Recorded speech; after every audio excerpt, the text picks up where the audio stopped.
Silence Once Begun by Jessie Ball.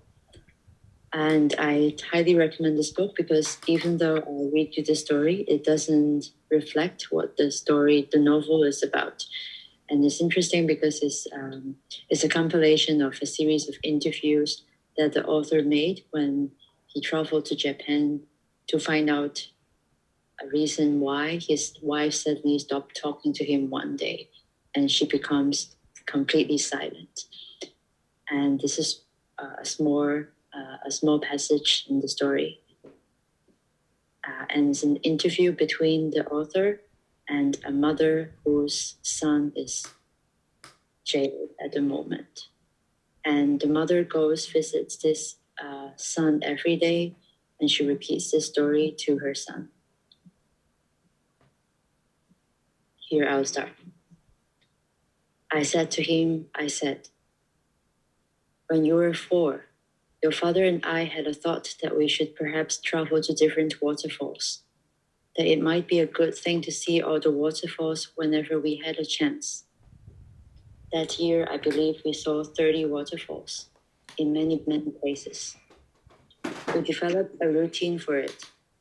We would drive there and get out. Your father would pick you up. He would say to you, "Is this the right waterfall?" And you would say, "No, not this one, not this one." We went all over. There are really more waterfalls than one thinks. When he talked to me about the project, I said, I don't really know how many waterfalls there are to go to. But I was wrong. There are many. A lot more than I can think of. It was just the 3 of us in the car then, as your sisters and brothers weren't born yet. Just the 3 of us, riding along. We would go down these tiny roads, past fields and farms. We would have stopped to ask direction of the strangest people in town. But everyone seems to understand what we're doing. It was never hard to explain to them. We were going to see many, many waterfalls. And the person would say that it was such a good thing to do, and that right that way was another waterfall, a very fine one, quite worth seeing. Then we would go down the road, pull up at the place. I would get out, I would get you out. You would go to your father, you run to him, then the two of you would go to the edge of the water.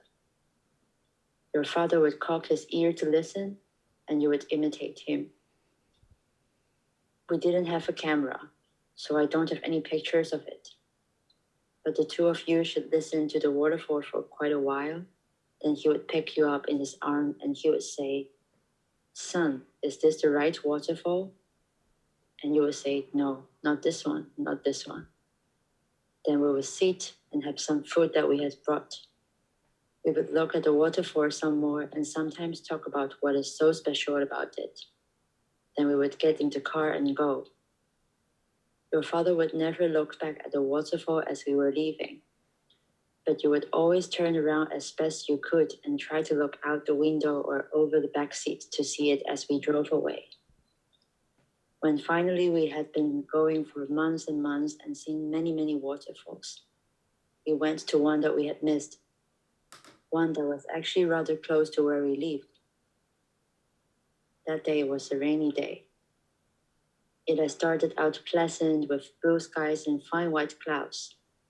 But while we were driving there, suddenly it came to many great clouds that were nearly black from the north and west, and with them all kinds of rain appeared. Your father did not want to stop. It was very close, this waterfall, he said. And it was a part of the expedition that we would not turn back. So we got there in the rain, and when we did, the rain cleared. We sat in the car for a few minutes, and then we got out. It was a very small waterfall, almost one of the smallest one we have ever been. That was probably why no one said anything about it to us when we were trying to find all the waterfalls. But when you and your father had listened for a while, and when he lifts you up and he asks you, "Son, is this the right waterfall?" You laughed and laughed, You didn't say anything. You just laughed and laughed. And so he said to you again, is this the right one? Is this it? The right waterfall? And you finally said, yes, this is the one we have been looking for. Then when your sister and brother were born, we would go on family picnics. We often went back there, but we never talked about our waterfall expedition. And because you had been so young, you never remembered it. You didn't know why there was the waterfall we always went to, or that you had chosen it from all the waterfalls we had seen. We didn't know anyway why it was the right one, your father and I. Or maybe your father knows, but I don't know.